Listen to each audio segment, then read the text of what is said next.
Alright, so before this video begins today, I need a little bit of a back explanation for you guys. So today, I'm headed to Hartford to the Xfinity Theater where there's a car show. I normally don't go to car shows, and I normally wouldn't bring someone else's car. But the car show that's going on is actually donating the proceeds to the nonprofit that my dad runs. If you guys aren't familiar with my channel or haven't been watching my videos for a while, my dad actually runs a nonprofit organization that teaches disabled people how to water ski, snow ski, and that kind of specializes in adaptive sports. But regardless, my dad never really gets that into cars. And last night at dinner, all he talked about was how he was playing autocross, the R32, at this car show, because I guess one of his friends there that's putting on the show was like, you gotta do it, Joel, you gotta do it, Joel. So he was like sitting down with me the whole dinner, just talking about how he thinks he's gonna get the fastest time, and he just looked really stoked about it. And I had to be there to witness him autocrossing that car, just because it's gonna be epic, and I can't wait to watch how he does, whether he does really well or spins out. And I don't know that he's ever pushed the car that hard, so I'm excited, especially because they put good tires and brakes on it. But anyway, yeah, I'm whipping up the Turbo S because I thought this car would actually probably do pretty well on that little autocross track, just because it's on R888, it's all-wheel drive, it makes like 600 wheel, so it should rip. But anyway, that's the backstory. That's why I'm heading out here, even though today's main focus is going to be putting the new turbo on the Evo. This is just like an early morning thing that I wanted to go check out real quick.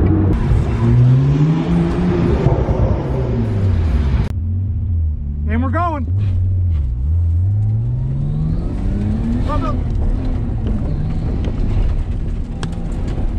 Through here? Yep.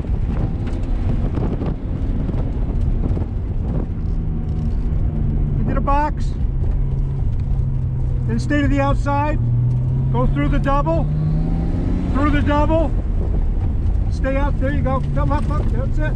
Through here? Yep. Through here. Through that one? Gate. Yep. Look left. Left. Through the double. Or that. No. Stay outside. Through the double. Through the double. And out. There's one. Yep. I heard that. 37.9. Stop right here. How was that time? Any better? Gotta stop though. Sorry. Now pull out. So what do you think about your first autocross event? Awesome. Yeah? A little different than water skiing. How did I set up the car for you? Car's awesome. The driving is what's a little bit on the downside, mostly because I don't know where the course is. Yeah, it is kind of confusing with all the cones. Any adjustments you'd like me to make on the car? Nope. More power, more grip? What do you want? Perfect. Car is perfect. More women in the trunk? More what? What'd you say? Ready? Yep. Nice start.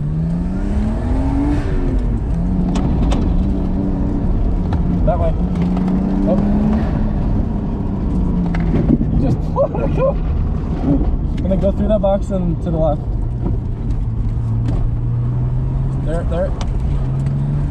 There. Now go through that box. No, you missed it. Okay. Jeez, through there. There. Which one? That one. To the right of this one. To the right. And then through the purple cone. Oh, jeez. I'm gonna slow it down a little bit. You gotta work on learning the course. I told you I don't know the course. You're good. Go for another one now, right? Quite a bit off course there. How about you ride with me when I go out and you can learn the course? I mean, it's not gonna help me learn it. Well, yeah, you'll pay attention. Do you want me to do a lap in this? Yeah, I'm fine. I just gotta slow it down. I was just too concerned about speed. Ready? Yep. I'm gonna do my best. Good start. All right, gate. Then second gate, left of cone, then to the right of the falling cone. Then you've got a gate coming up right here, another gate, and then you gotta go through that little box and to the left. Now stay to the right, go through this gate, then go through the gate with the purple cone, and then stay to the right, and then go through this little box. Next gate, right here, another gate to the left, don't go too fast. Yep, good, gate, stay to the right of this one, you got gate, then go to the left of the purple cone, and then go through the long. Oh, you just plowed the cone. Better. Oh, Charlie, you were so close. The last game. This one. You just ran straight over it. Good job. Done for now. 35.918 plus 1. You should ride with me in the Porsche.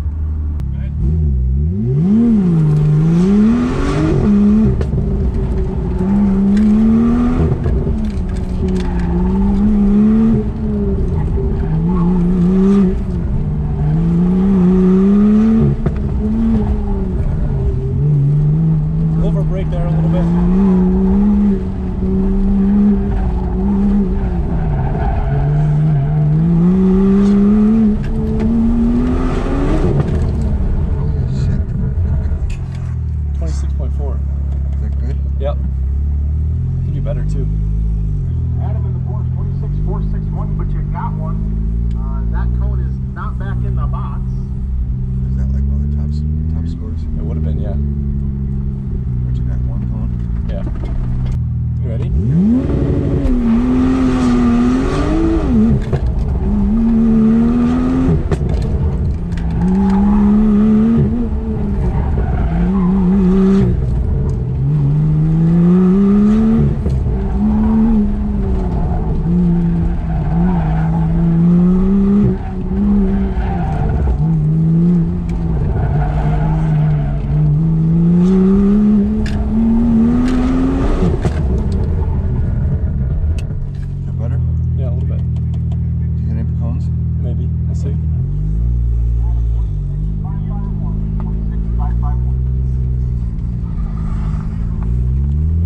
Definitely a fun little way to start the morning. Just picked up some stuff from the auto parts store so I can get going with that turbo swap on the Evo. So I haven't really given you guys much detail on what turbo I'm doing. Oh, side note, before I get too far ahead of myself, this Porsche actually did really, really well. The car that was the fastest there was a Z06 on Hoosier Slicks, but I think I got like the fastest time on street tires, so that's cool. Even though 315 R888s are barely street tires, you know. So anyway, turbo for the Evo.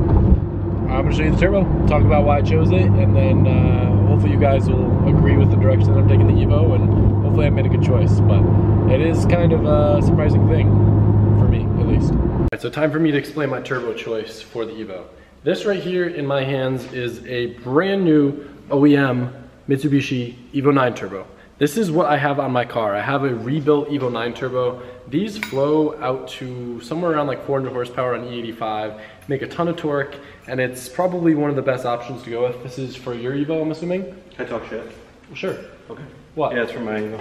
What? Because I want to see the size of your turbo, dude. Let's see it. So anyway, the beauty of this is a factory bolt-on turbo from Mitsubishi that bolts on to your stock style downpipe, bolts onto your stock manifold, all the lines and everything. You can use factory Evo 9 or Evo 8 hard lines. Sometimes you need to get a little adapter, but everything's hard lines. You don't have to worry about anything melting. It's super simple, and that's why I have it on my car, because I didn't want to go with some crazy setup that was going to be unreliable.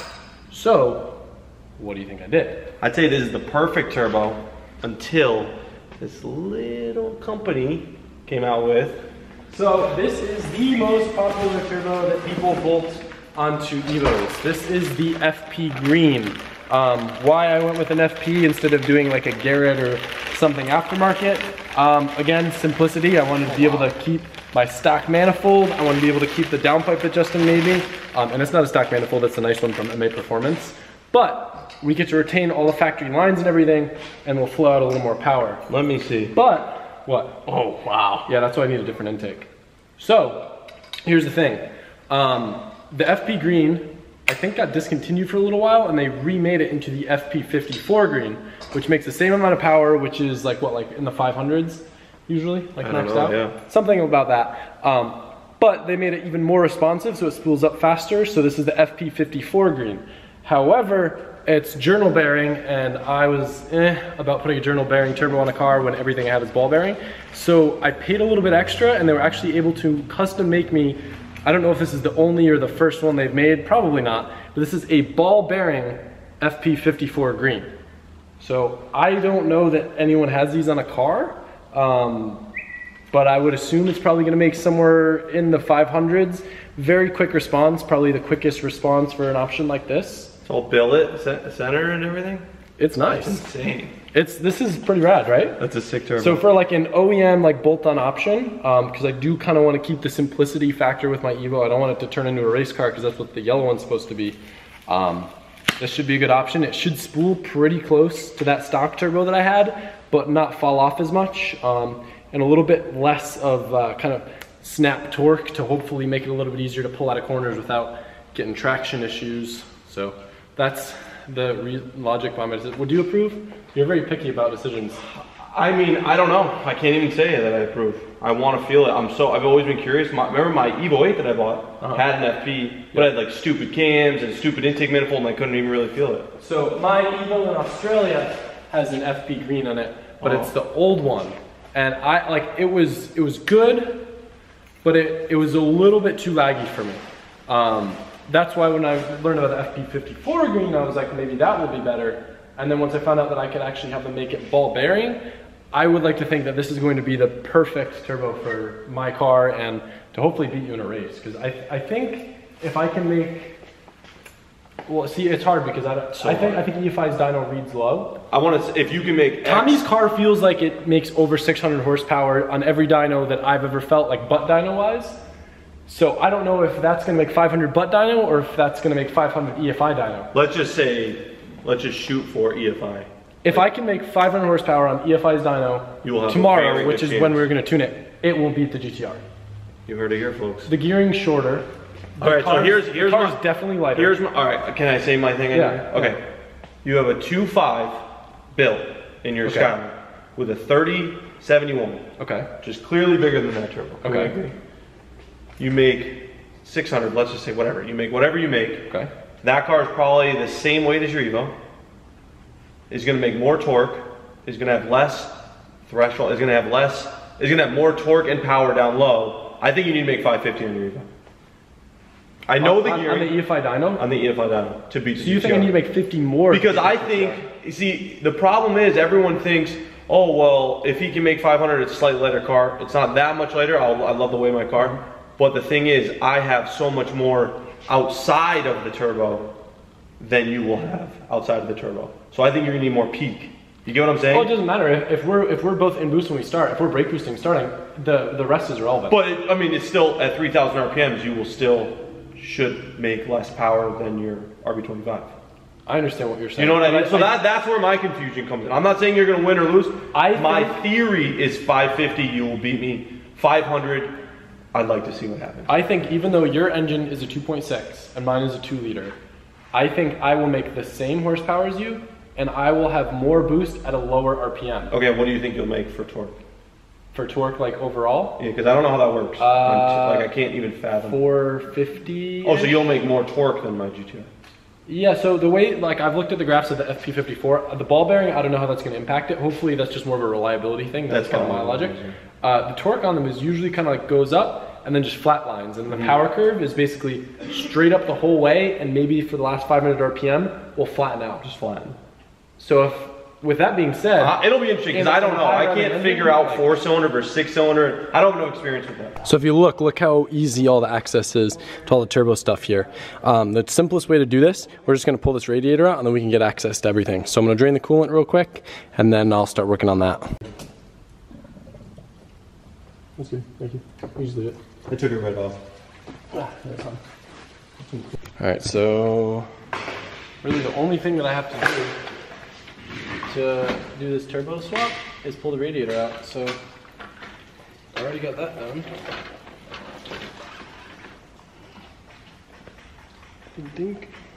So as I said before, I didn't want to go to some crazy setup because I have this really nice tubular manifold from MA Performance, and then I have this super nice downpipe that Justin made for me to have high clearance. It'd be a real shame if you had to give me that for free because it didn't fit on your setup. You're not wrong, that would probably be what happened.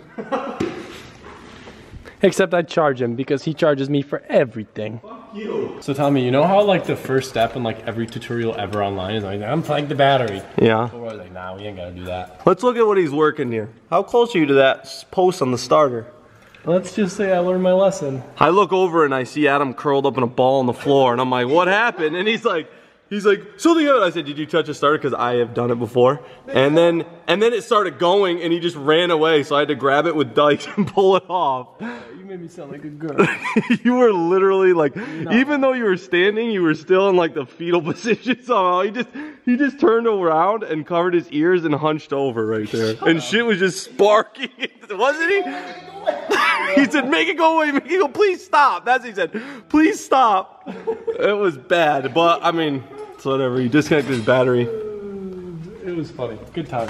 So I'm trying to be like work smarter rather than harder here. So instead of taking a lot of stuff off, like I left the turbo elbow on, I left all the lines in the turbo, that's smart. And I'm gonna try to pull the turbo out and then switch everything on the turbo outside of the car. So when I put it back in, it's just a couple minor things. Right, that's good. And you won't fuck up gaskets or strip anything or... I really probably, like it would have been a lot easier to take off the turbo drain at the pan. Yeah. But it would have leaked all my oil out. And the gasket would have been annoying. In theory, I was planning to do an oil change on this anyway, but I'm gonna try it this way first. I think that's smart because, like I said, the gasket there would be annoying if it leaked. It's just gonna be annoying to like Pull the rubber hose off. The bolts back up in there might be a little tricky, but we'll see. Oh, you did it like that? Yeah. Oh, there's no rubber hose in between, right? Yeah. Good old Mitsu. Oh, I think actually Justin custom made this drain because it needed to be modified with the new engine. I don't remember why, but something was slightly different. Maybe the pan. Oh yeah, because it's a different pan. Right, it's an 8-pan. Yep, so he had to like clock it slightly. So we'll see, hopefully it works. All right, so I took the oil line off, which I didn't want to do, but it'll actually make it easier since I took it off from the pan, so now I can put it on the turbo outside of the car. Now I think I've got everything I need to be out of the way, but we'll see. It's always a game of what did I forget? Yeah, that's a fun game. Especially when you take all the nuts out and it's hanging, you're holding a 20-pound thing up with your I fingertips. bet this weighs more than 20 pounds. Yeah, it does. It's probably like 35, honestly. Looks like you forgot nothing, sir. Yeah. Proud of you. I've been taking my time. Oh, one thing. Oh, no. No, I didn't. I didn't. Yeah, that was another thing too. I hate like twisting O2 sensors, Yeah. so I unplug it and then just do it out of Right. So, yep, this is out. And get ready for the new spoolie boy. So sick. Tommy wants to buy this. Yes, I do. My 5 needs it. Brody, what's about to happen? What's about to happen? We're about to drive my GTR. So, the consensus is I have the best butt dyno out of everybody, so we're gonna determine who's gonna win in the race. Yeah, because everyone's going crazy about me and Tommy racing. Yeah, I want to race your Evo as well. yeah. So this thing should be tuned tomorrow. Yeah, hopefully my car will be all right. We're going to data log it right now, make sure everything's okay. If everything's good, I guess we'll be good to go. I just need a ride to the auto parts store because I got the like K9 filters that are long, but it sketches me out because it hangs super low on my car. So I want to get the short ones. Oh, who's gonna drive the Porsche? Tommy? Yeah. All right. Okay. So I got all the lines on with all new crush washers and gaskets and everything. I set her to do the oil line from up top first, and I'm about to put it on. Hopefully the turbo's clocked the same. It should be. Actually, Ty, if you don't mind, just when I get it on there, can you put these nuts on? Sure. All right, thanks. All right, let's see how she goes. This is kind of heavy. Hear all that? Yep.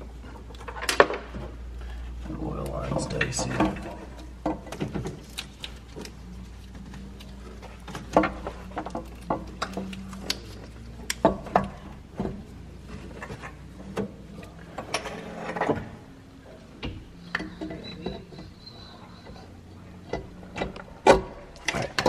Can you just get one of those nuts on? This one's really easier. I think like somewhat complicated thing in this whole entire process is with these turbos, it's not exactly like the stock in the sense where you have to run a different oil line for the feed.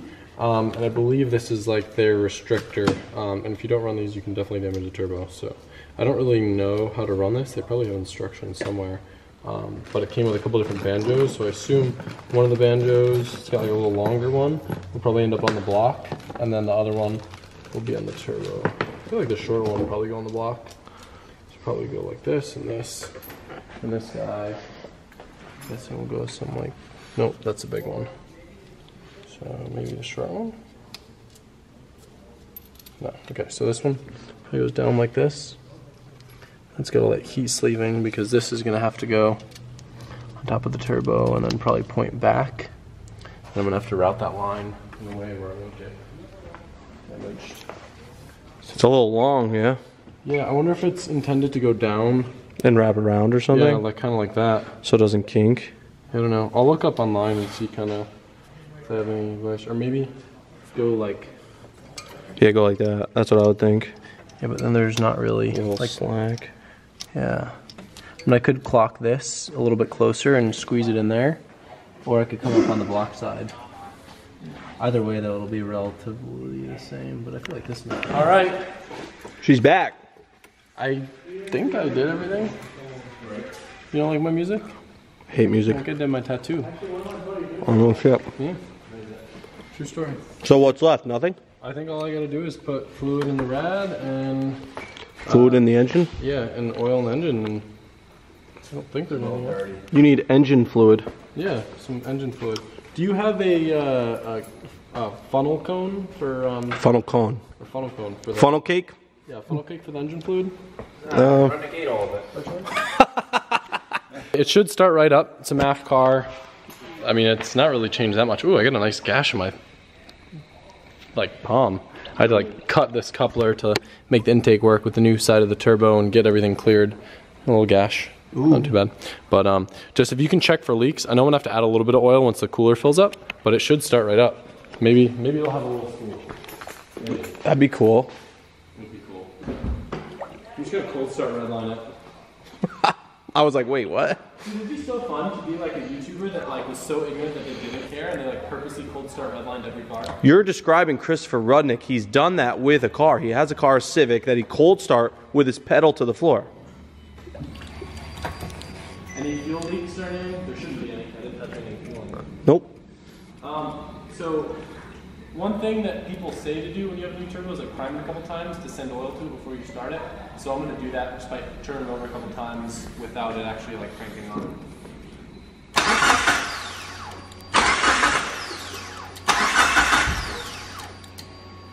You think it so far? No?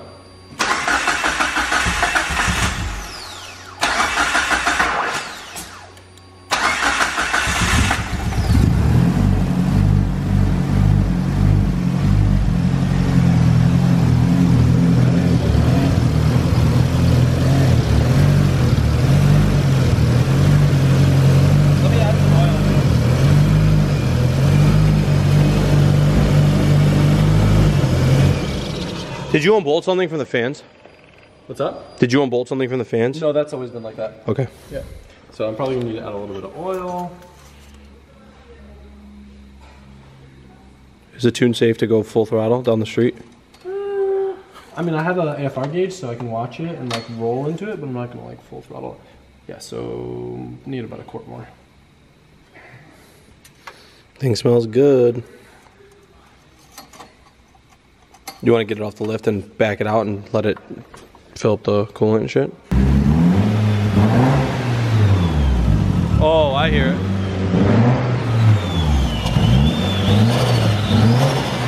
Did the other one sound like that? Dang. Temperature, she's all flat. I don't even know what it sounds like from the back. You don't need to go that far out, do you? Yeah.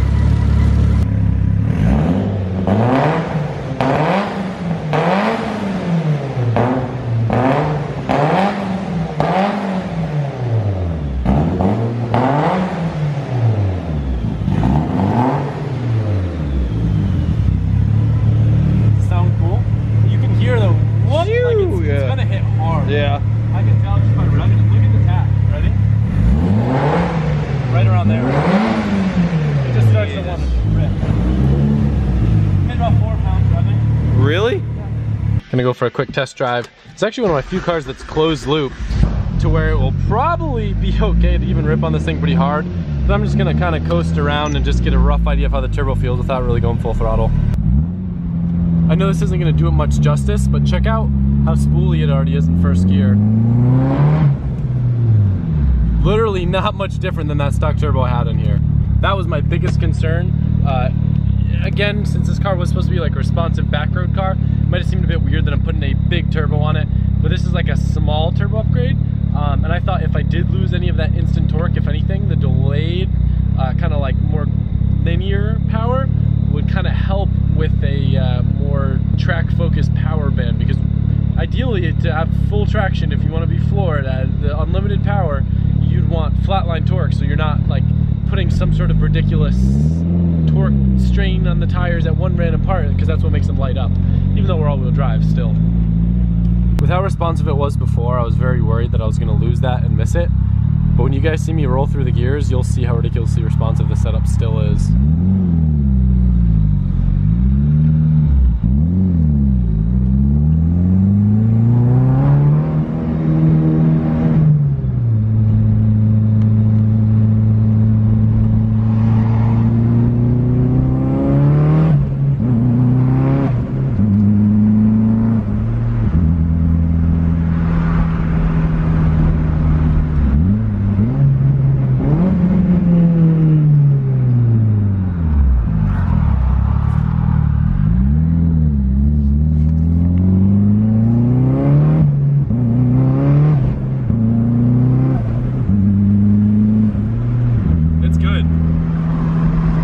mind you, I'm untuned. I'm watching the AFRs and the car has plenty of fail safes.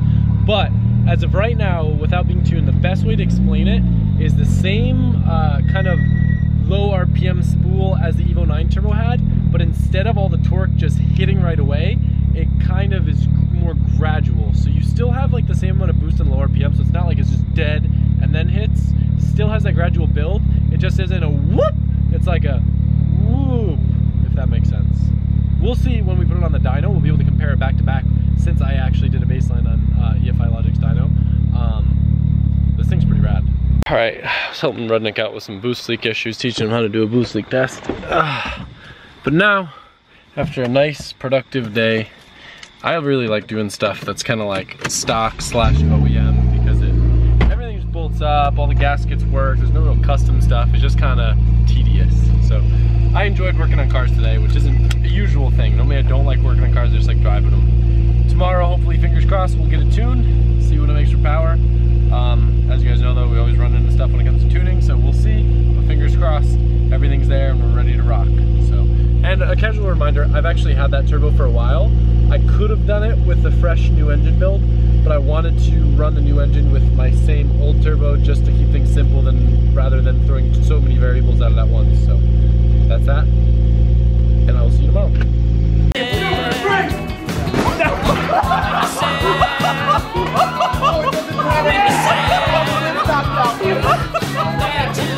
Stop.